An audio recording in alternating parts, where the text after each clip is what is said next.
Welcome to Cheat Sheet Tale, where secrets slip, lies unravel, and the truth always has a twist. Real stories, raw confessions, and shocking betrayals. Drop a comment if you've ever caught a red flag too late. Now let's get into today's tale. Welcome to Cheat Sheet Tale, where secrets slip, lies unravel, and the truth always has a twist. Real stories, raw confessions, and shocking betrayals. Drop a comment if you've ever caught a red flag too late. Now let's get into today's tale. Have you ever stood in a room full of people who share your last name and realized not one of them would hesitate to trade your life for money? My name is Jessica. I'm 34 years old, a lab technician, and a single mom to the brightest little girl I know, Ellie. We used to live in Oregon, a small town with quiet roads, neighbors who waved when you passed by. It was the kind of place where you think nothing bad can ever really happen. But let me tell you something. Evil doesn't always come in the form of strangers. Sometimes it comes with a warm smile, holding a picnic basket. This story isn't just about betrayal. It's about survival. Not just surviving the fall, but surviving the realization that your own family had been planning it for months, all for a $3 million insurance payout that required me and my daughter to disappear permanently. Cough, pause, music dips briefly. Over the next 30 minutes, I'll tell you how we went from a mother-daughter duo who just wanted a peaceful life to becoming the key witnesses in a criminal trial that tore a seemingly perfect family apart. And how we found something even stronger than blood, a new beginning, chosen love, and the unbreakable bond between a mother and her child. It all started on a Tuesday morning, just like any other. The sun was barely up when I slipped on my scrubs and tied my hair into a bun. Ellie sat at the kitchen counter, legs swinging, trying to peel a sticker off her lunchbox. She looked up and grinned. "Mommy, guess what? I made a song in music class yesterday. Want to hear?" I nodded, smiling, as I packed her apple slices. That's how our mornings always began. Just me, her, and 100 tiny moments that made motherhood feel like magic. I had no idea that behind those quiet routines, my husband, my sister, even my parents, were already counting the days to make us vanish. You know, if you had met me a year ago, you probably wouldn't have looked twice. I was just another tired face on the morning commute. A woman in scrubs, with a coffee in one hand and a lunchbox in the other, waving goodbye to her daughter before the school bell rang. My name is Jessica. I'm 34, a lab technician at a small private medical center in Oregon. It's not a glamorous job. I spend most days sorting blood samples, running tests, and labeling urine containers. But it gave me something I valued deeply: order, purpose, and peace. And every afternoon, no matter how long the day was, I picked up my daughter Ellie from school. That moment, when she'd run into my arms with her backpack swinging and her face lit up from music class or recess, that was my daily miracle. She's 6, full of questions and light, and somehow manages to carry my eyes and her father's soft curls like she invented them. Dean, my husband, used to be my safe place.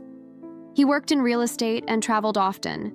We met young and built our life slow and steady. For years, it felt like we were writing the story we'd always dreamed, of the house, the baby, the future. But dreams can fade quietly, like paint chipping behind a curtain you haven't drawn in years. Lately, Dean was always gone, always somewhere, always busy. He'd come home late, kiss the top of Ellie's head without looking up, and tap on his phone through dinner. The warmth between us had thinned so gradually that I couldn't even remember the last time he looked at me and saw me. Still, I told myself, this is normal. Every marriage has quiet seasons. Maybe we're just tired. I didn't realize it then, but I was living inside a house made of glass. From the outside, everything looked fine, peaceful even. But inside, tiny cracks were forming, and I was too busy surviving to notice how fast they were spreading. Sometimes, we ignore the early signs because we don't want to believe that the people we love most could hurt us. But silence can be dangerous. It's where secrets grow roots. When the people closest to you stop seeing you, really seeing you, it's time to look closer. Because sometimes being invisible is the first step toward being erased. And that's when I started noticing other things too. Not just in Dean, but in my mother's cautious glances, in my sister Vanessa's strange questions, and in the quiet whispers that my daughter Ellie began repeating. That's where the story truly begins. Growing up, I always believed that family was supposed to be your shelter, the place you return to when the world gets too loud. I believed that about my parents, about my older sister Vanessa. They weren't perfect, but they were mine. My mom, Nora, baked cookies with Ellie every Sunday. My dad, Walter, taught her how to whistle with acorns in the backyard. And Vanessa? Well, she was the type of woman who lit up every room she walked into. 5 years older than me, a marketing director in Seattle, always polished, always perfect. She never married, no kids, no messy laundry or sticky juice cups. She used to call me the responsible one. I think she meant it as a compliment, but something shifted. Slowly, quietly, like a room that had once been warm going cold without you noticing. It started with my mom. She used to cuddle Ellie for hours, watching cartoons and braiding her curls. Lately, she'd flinch a little when Ellie reached for her hand. Not cruel, just distant, like she was guarding herself from something she couldn't say out loud. Then came dinner at my parents' house, a Sunday tradition. Dad had just pulled his ribs off the grill when Vanessa looked up from her phone, smiled, and said, "Have you ever thought Ellie might do better somewhere else? Maybe in Seattle? Private schools? Better opportunities? I mean, you're busy. And Dean's always gone. I could take her for a few months." Her tone was light, polished, almost rehearsed. I stared at her, frozen. Ellie was sitting right there, drawing in her sketchbook. 6 years old, and somehow my sister was talking about her like she was an application that needed rerouting. I didn't answer, couldn't. But that night, while brushing Ellie's hair in the bath, she looked up at me and asked, "Mom, would you be sad if I didn't live with you anymore?" My heart stopped. "Who told you that, baby?" I asked. She shrugged, tracing her finger through the bubbles. "Grandma's friend's granddaughter said I'd go live with someone named V." She didn't finish, but I didn't need her to. Vanessa. That night, lying awake in the dark while Ellie slept beside me, I stared at the ceiling and felt the first real fear settle into my bones. Something wasn't right, not just with Dean, not just with Vanessa, but with all of them together. It's one thing to feel unseen. It's another to realize the people who say they love you might already be planning life without you in it. Family isn't just who you share a name with. It's who fights for your place in the room, even when you're not there to defend yourself. I didn't know it yet, but that question, Ellie's question, wasn't just a child's innocent fear. It was the first puzzle piece. And the thing about red flags? They rarely wave in the wind like warning signs. They show up as whispers, gut feelings, small, quiet moments that seem off, but you can't quite explain why. And for me, it started with a glass cabinet reflection. 3 days after that dinner, Dean came home late again. It was past 10 p.m. I was still at the kitchen table. Ellie had long been asleep. The dinner I made had gone cold. He walked in, loosened his tie, and gave me the same line I'd heard too many times to count. "Sorry, client meeting ran late." I didn't respond. I just stood, reheated his food, and sat back down across from him. He scrolled through his phone as he chewed, never once looking at me. But then he turned slightly to answer a text, and in the reflection of the glass cabinet, behind him I saw a name flash across his screen. V callback. My stomach tightened. Maybe it could have been anyone. Maybe I was overthinking. But in that split second, everything connected. Distance, secrecy, the way he barely blinked when Ellie showed him her drawings, the late nights, the weekend site visits, the unexplained silence when I entered a room. I didn't confront him that night, not because I was afraid, but because sometimes silence tells you more than confrontation ever could. The next day, when I picked Ellie up from school, her teacher pulled me aside.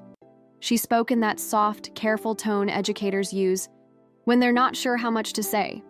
Ellie mentioned she's having trouble sleeping. She said someone told her she might have to move away from you soon. "Jessica, is everything okay at home?" I forced a smile, nodded, and promised to check in. But inside, I was unraveling, and still kept quiet. Not because I didn't care, but because I was trying to gather truth before lighting a match. That night, I called my mother. "Mom, has Vanessa said anything strange about Ellie lately?" There was a pause. Then her voice, measured, polite, almost tired. "She's just talking about the future, Jess. She thinks Ellie deserves a better school. She wants to help." That word again, help. Funny how quickly that word can turn sharp in your mouth when it's being used to take something from you. I wanted to scream, "Ellie is not a project, not a problem to be solved. She's my daughter." But I didn't scream. I just said, "No one has the right to talk about her future except me." My mother sighed. "You're a good mom, honey, but you're stretched thin. Dean's always gone. Vanessa's just trying to help. It was then I realized this wasn't just about concern. This was a narrative, a carefully crafted story I wasn't part of writing. When people start rewriting your life without asking, you're not just being left out, you're being replaced. 2 days later, Vanessa showed up at my house with 2 lattes and a bag full of children's clothes. And what she said next was the moment I stopped wondering if I was overreacting and started preparing to fight back soon. I'd start seeing the rest of them fall into place. 2 days after that call with my mother, Vanessa showed up at my doorstep. It was just past noon. I'd just gotten home from the lab, still in my scrubs, hair tied back, keys barely set on the table when the doorbell rang. She stood there, bright smile, full makeup, 2 perfectly foamed lattes in hand, and a glossy shopping bag that read, "Minnie, Style Maven." "I picked up a few things for Ellie," she said, brushing past me like she owned the space. "There's this purple dress I thought she'd love. Oh, and look, matching shoes." She set the bag down and slid a coffee across the counter like nothing was strange. But everything felt strange. I didn't touch the cup. I didn't even glance inside the bag. Instead, I looked her straight in the eye. "What are you doing, Vanessa?" She blinked just for a second, then gave that laugh people use when they're pretending you're being silly. "What do you mean? I'm just spoiling my niece and trying to convince everyone she'd be better off with you." That wiped the smile clean off her face. She set her cup down just a little too hard. "Jessica, you're overreacting." "Am I?" She crossed her arms, voice still silky but colder now. "Do you know how much pressure Dean's under? How tired Mom and Dad are? We're all just thinking of what's best for Ellie. Then let her stay with her mother." There was a pause, a flicker in her expression, and then a smile I didn't recognize, tilted, hollow, almost smug. "If you think being a mother means you get to decide everything, you're mistaken." Her words didn't sound like concern. They sounded like a plan. That night, while tucking Ellie into bed, I kissed her forehead and tried not to let her see how fast my heart was beating. I stayed up late, sitting in the quiet, thinking about all the things that didn't make sense but suddenly fit together. And then the next morning, my mother called. Her voice was cheerful, too cheerful. "We're planning a little family picnic this weekend, sweetheart, up at Crater Ridge. The leaves are changing. Ellie's going to love it." Blink. Crater Ridge? My family had never been outdoorsy. Not once in my entire childhood had we driven 2 hours for a hike, and now, in October, suddenly they were excited about nature? "Vanessa's coming too," Mom continued. "Your dad's already packed the lunch. You just need to bring you and Ellie." I didn't even get a chance to answer before Ellie overheard. She jumped up from the couch, practically glowing. "Mom, can we go, please? I'll bring my magnifying glass. Maybe I'll find a red leaf shaped like a heart." And in that moment, how could I say no? She was 6. She was still innocent, still believed the world was good, and people meant what they said. I smiled and nodded, brushing a curl behind her ear.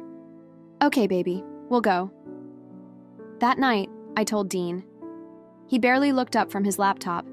"Saturday, I got a site visit. Probably won't make it." I wasn't surprised, but I asked anyway. "Dean, do you feel like something's changed in our family?" He hesitated just for a moment, then went back to his screen.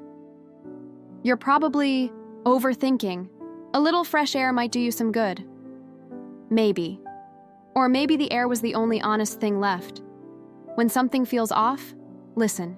Even if everyone else tells you it's fine. Especially when the people smiling at you are the ones handing you the map. So, I packed the snacks, the water, the bandages, because my job had made me cautious by habit. And Saturday morning, when that car pulled up in front of my house, I held Ellie's hand, took a breath, and stepped in, not knowing I was walking, into a plan that had never been said out loud, but had already been written. That Saturday morning, the air was crisp, the kind that nips at your cheeks just enough to remind you that fall had truly arrived. Ellie wore her green beanie, her little magnifying glass swinging on a string like a detective on a mission.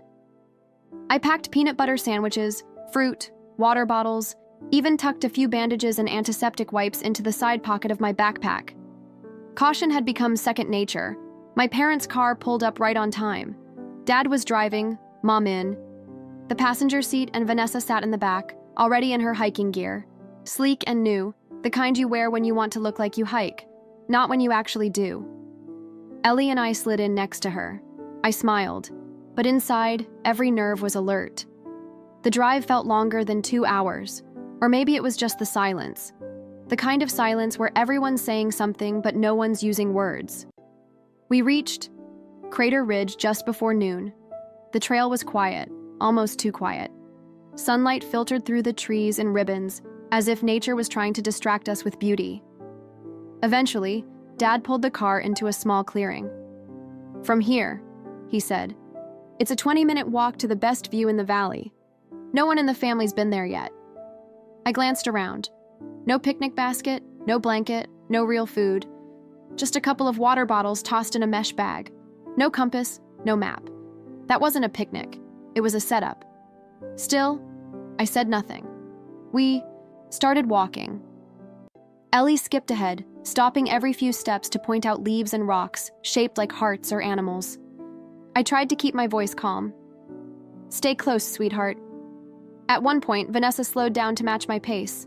She adjusted her sunglasses and said, almost casually, "Have you ever thought about sending Ellie to boarding school?" I stopped walking. "No, and I don't plan to." I shrugged. "Life changes fast, Jess. There are some things you just can't control forever."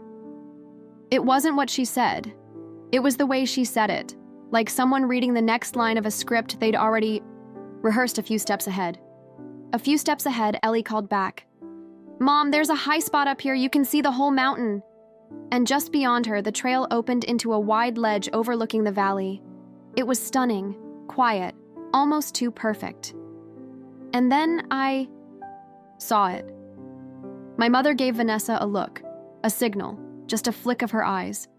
I felt it in my chest, like a cold hand closing around my ribs. My dad pointed to a rocky outcrop just beyond the main ledge. "That spot there," he said. "That's where the view really opens up." I tightened my grip on Ellie's hand. Vanessa stepped closer, placed a hand on my shoulder, light but firm. "Jess, just for a second, I need to show you something." I pulled away. "Don't touch me." Then I saw my father bend down and scoop Ellie into his arms. "Grandpa, did you see the eagle?" she said, giggling. "Of course, sweetheart. Come, I'll show you." He began walking toward the edge. Time slowed. "Put her down," I shouted, voice cracking. I stepped forward, but before I could move, I felt a hard shove from behind. My mother. I stumbled, nearly lost my footing. My hands flailed until one caught a branch jutting from the rock. Vanessa stepped closer, voice calm and cold. "It'll be over quickly, Jess. You won't feel a thing." My eyes locked on Ellie, still in my father's arms, still smiling. I couldn't breathe. "She's your granddaughter," I screamed. But his face didn't even flicker. "She won't remember any of this." And in that moment, I stopped thinking. I moved. I hurled myself forward, arms reaching, heart pounding. I grabbed Ellie's legs and pulled with everything I had. My father lost his balance. The next second was wind, screaming. I wrapped my arms around Ellie like a shield. Branches scraped us. Rocks tore into my back, my shoulder, my legs, but I didn't let go. "Mommy!" she cried into the air. I didn't answer. I just held her tighter. Because if this was how our story ended, I was going to make sure she made it to the last page. When everything breaks apart, when the world throws you off the edge, the only thing that matters is who you're holding on to. We didn't die, but the fall wasn't the end. It was just the start of a much longer climb. Before we go any further, I want to pause here and ask you something from the heart. If you were in Jessica's shoes, if the people you trusted most led you to the edge of a cliff, would you still believe in second chances? Would you ever be able to forgive? Or would survival be enough? Let me know in the comments. What did this part of the story make you feel? Heartbreak? Rage? Hope? Something else entirely? Your voice matters, and sometimes just saying how you feel can help someone else feel a little less alone. Let me take you now to what happened after the fall, when Jessica realized surviving the drop was only the beginning. The world didn't go black right away. It was more like a long scream. That wouldn't stop, mixed with wind tearing past my ears, tree branches whipping against skin, and the desperate sound of Ellie crying into my neck. And then impact. Hard. Blinding. I couldn't even tell where I was hurt. My shoulder throbbed. My back burned. Something in my leg felt wrong. My head pulsed so hard I could barely open one eye. But I knew two things. I was still breathing, and Ellie was still in my arms. I couldn't speak at first. My mouth was dry, my throat thick with blood and dirt. But when I turned my head just slightly, I saw her curled against me, bruised, crying, but alive. "Mommy, I'm scared," she whispered. I wanted to say, "Me too." But I couldn't, because she needed me to be stronger than that. "I'm here," I finally managed, "and we're going to live. Going to live. Going to forest, earth above us. Trees stretched up like silent witnesses.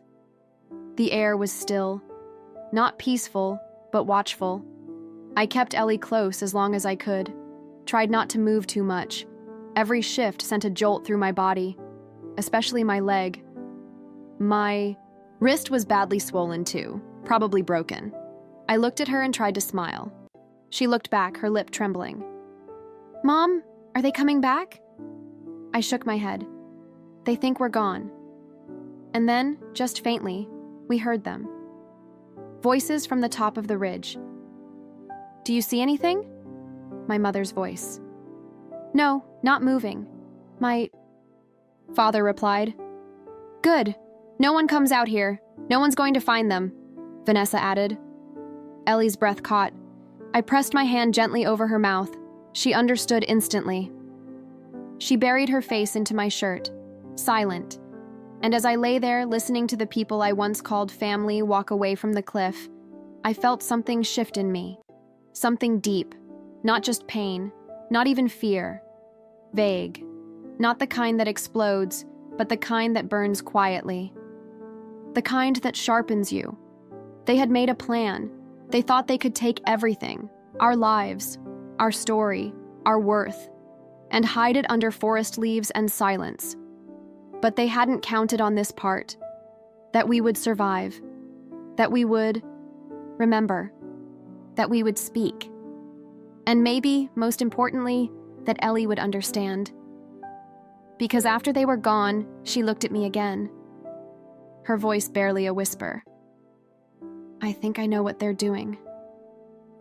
"What do you mean, baby?" She sniffled.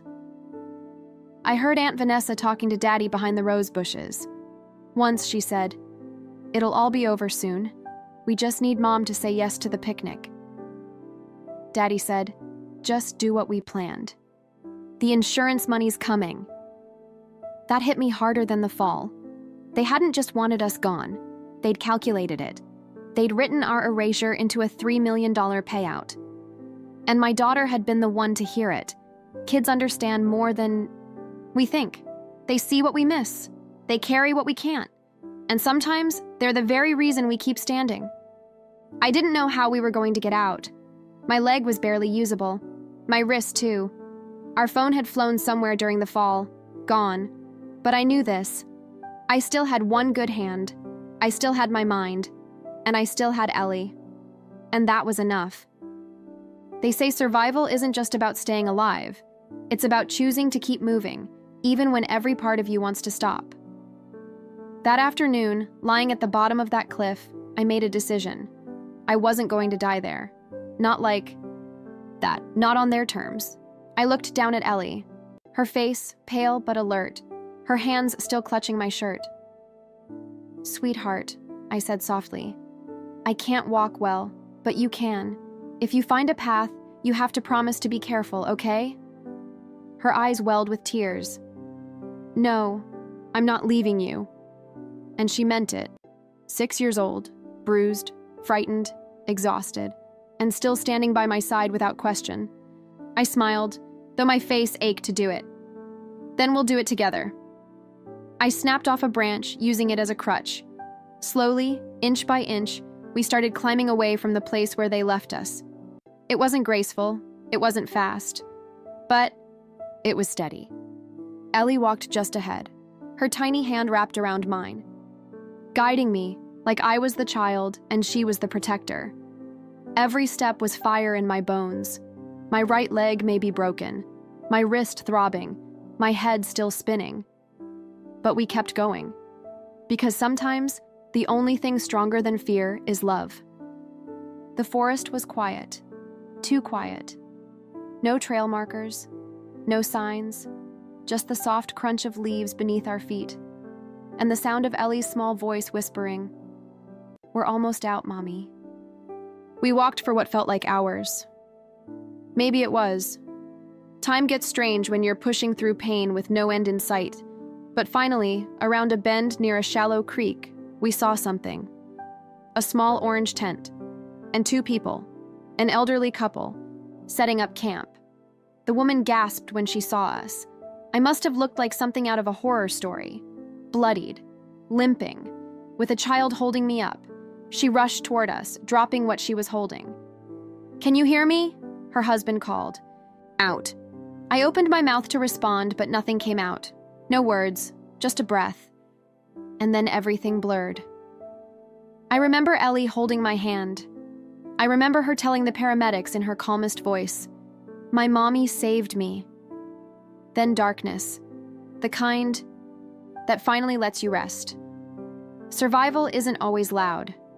Sometimes it's the quiet decision to take just one more step. Sometimes it's a child refusing to leave your side. And sometimes it's trusting that someone out there, even a stranger, will care enough to help. 3 days later, I woke up in a hospital bed, my arm in a cast, my leg bandaged and elevated, cuts, bruises everywhere.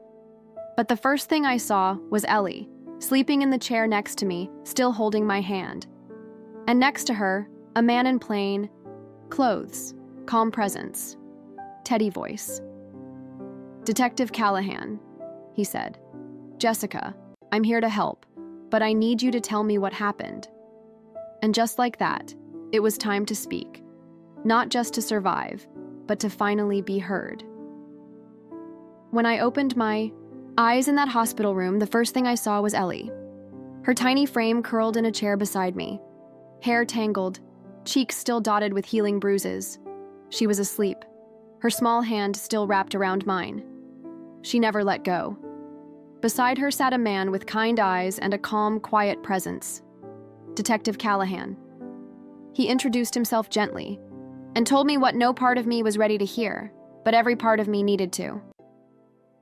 "Jessica, I need to ask you some questions. You don't have to rush, but we believe this wasn't an accident." He nodded, because I already knew that. And so I told him everything. The strange suggestion from Vanessa, the looks from my mother, the client meetings Dean never explained, the trip to Crater Ridge that no one had ever planned out loud. I spoke slowly, through cracked lips and tear-blurred eyes, but I didn't hold anything back. And when I finished, when I finally breathed through the weight of it all, Detective Callahan closed his notebook, leaned forward, and said, "There's something you need to know." He opened a file and pointed to a section already highlighted. 4 months ago, your husband updated your life insurance policy. He increased the payout to $3 million. He listed himself as the sole beneficiary. I stared at the paper. Name, his signature, and the witness listed. Callahan continued, "Your sister, Vanessa G. Miller." I felt my chest tighten, but it didn't end there. 1 week before the trip, we traced a large transfer of funds from your mother's bank account to your husband. $500,000. Memo line said, "Final payment for the plan." I looked away, eyes burning. My family, my parents, my sister, my husband, the people who were supposed to protect me had spent months calculating my absence down to the dollar. The deepest betrayals often come from those we once believed would never hurt us. But once truth finds light, it can't be buried again. Detective Callahan met my gaze. "We're issuing federal warrants, but we don't know where Dean and Vanessa are yet. His car was found near a private airstrip. The flight was canceled at the last minute. We think he got spooked." I didn't say anything. I just looked at Ellie, still sleeping, still breathing. We had survived the unthinkable. Now, I had to make sure we were never erased again. A few days later, I was moved to a secure recovery room. Ellie, still under protective care, came in holding the hand of a social worker. She ran to my bedside and whispered, "Mommy." I told Detective Callahan everything I remembered. Blink. "You gave a statement." She nodded. I told them about the rose bushes, about what Aunt Vanessa said to Daddy and what Grandma said on the phone. Callahan entered the room behind her, smiling gently. "Jessica, your daughter is sharp. She remembered names, even how they phrased it." And that's when I realized Ellie hadn't just survived the fall. She was the reason the truth would rise from it. 8 months after the fall, I wheeled into the Oakfield County Courthouse with my daughter beside me and truth burning in my chest. My arm was still in a brace. My leg hadn't fully healed. But I wasn't there to be pitied. I was there to be heard. Ellie wore a pale blue dress, her favorite color. She held my hand tightly as cameras flashed from across the street. Whispers filled the courthouse lobby. Strangers staring, neighbors whispering. No one expected this. No one ever expects the family with matching sweaters at Christmas to be capable of attempted murder. But the truth doesn't care about how perfect things look. I took our seats. Dean walked in first. Gray suit, blank stare. He didn't look at me. Not once. Vanessa followed.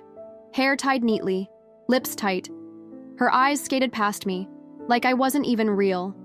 And then my parents, Walter and Nora. Heads, low, shoulders slumped. No apology in their eyes, just shame dressed up as silence. I'd grown up with that silence. But now it was my turn to speak. The prosecutor's voice rang clear as he laid out everything. The forged insurance policy. The wire transfers. The text messages from Dean's burner phone. The recorded phone call between my parents and Dean. The prearranged hiking accident. And the plan to collect $3 million. Fact after fact, each one like a stone laid down on the path toward justice. When they called me to the stand, I took a deep breath. The courtroom went still, and I told them what happened. The picnic, the ledge, the fall, the silence at the bottom of the ravine. The moment They didn't just betray me, I said. They erased me. They tried to make me disappear, but I didn't. And I never will. Then they played Ellie's pre-recorded video. Her voice was small but strong. Aunt Vanessa said Mommy wouldn't be here anymore if everything went right. I was scared, but I trusted Mommy. She held me the whole time. She's a good person. And just like that, the courtroom wasn't a courtroom anymore. It was a mirror. And every single person had to look at what they tried to pretend didn't exist. The defense dean stood up and tried to twist the story. I was pushed into a corner.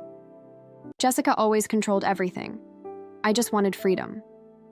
Vanessa, he said, nothing. My parents, my father mumbled, we just thought she didn't deserve that kind of life. No apology, no remorse, just a weak excuse from people who had once rocked me to sleep. Sometimes justice doesn't give you closure, but it gives you clarity, and that's enough. The judge read the verdicts. Dean Carter and Vanessa Miller, 25 years for attempted murder, conspiracy, and fraud. Walter and Nora Miller, 15 years for conspiracy and child endangerment. No parole, no contact. When it was over, people I didn't even know came up to us, neighbors, nurses, strangers, hugging me, thanking me. One woman whispered, "You survived." For those of us who couldn't speak, I didn't say much. I just bent down, held Ellie close, and whispered, "We did it. Now it's time to live." After the verdict, Ellie and I didn't go back to our old home. We couldn't. And honestly, we didn't want to. The police recommended we stay under witness protection until all threats were cleared. But more than safety, we needed peace. A real, honest chance to breathe, to begin again. With help from my attorney and a survivor support group, I reached out to someone I hadn't spoken to in over 10 years, Grace. She was a high school friend, now living in a small town in Colorado. When I called, I didn't even have to explain much. She just said, "Come here, stay as long as you need." So we did. Evergreen Valley welcomed us in early spring. The snow was still clinging to the edges of the trees, but tiny green shoots were already pushing through the earth like hope showing up before you're even sure it should. Grace lived in a cozy cabin just outside town with her husband and 2 kids. Ellie slept through the night for the first time in months. "There," I cried quietly the next morning, not from fear, but from relief. I started working part-time at ISESTI, a local clinic. Dr. Caroline, the owner, an older woman with a sharp voice but soft eyes, sat me down on my first day and said, "I don't need to know your past, but I can see you've been through something. And people who've lived through storms tend to listen better. You've got a job here if you want it." And I did. The sound of blood pressure monitors, the scent of antiseptic, the rhythm of routines, they grounded me. They gave me a sense of control again. Ellie enrolled in a small school just down the road. At first, she was shy, quiet, sat alone at recess. But a few weeks in, her teacher called me. She drew a picture today of a little girl holding hands with a woman under the eye. "Son." I asked who it was, and she said, "That's me and my mom." Because we walked through the dark and we found the light. That was the moment I realized we weren't just surviving anymore. We were living. A few months later, at a parent meeting, I met David Clark, Ellie's principal. Kind. The kind of person who makes space for others just by being there. After the meeting, as I fumbled with Ellie's backpack, stuck in a door hinge, he smiled and said, "You're Ellie's mom, right? She's a remarkable kid. And just so you know, no one here needs your backstory, just your presence." We started, talking more after that. Small conversations, long walks, coffee in quiet corners. He never asked about my scars. He just listened when I was ready to speak and stayed silent when I wasn't.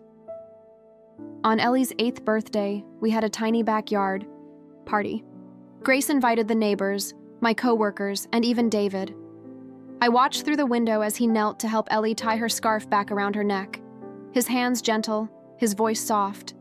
And for the first time in my life, I didn't feel left behind. After the guests left, David handed me a small envelope. "It's from the school, nothing big, just a book voucher and some movie tickets.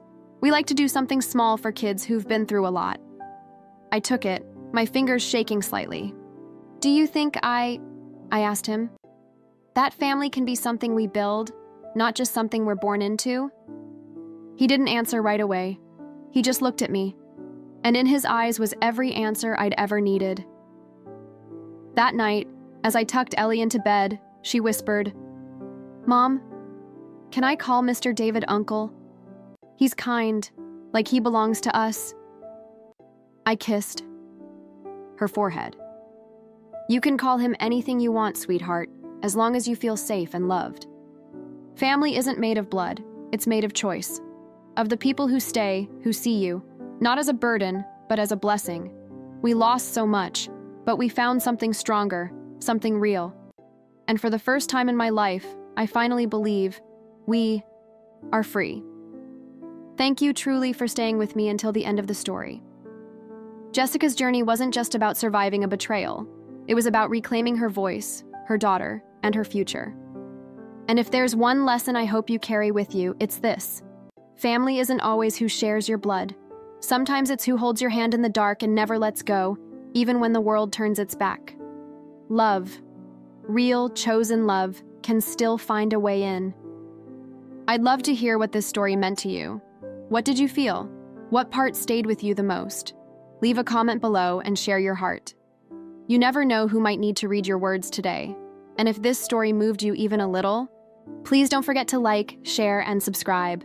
There are more stories to tell, more hearts to reach, and I'd be honored if you joined us for the next one. Until then, take care of yourself and take care of the people who truly see you.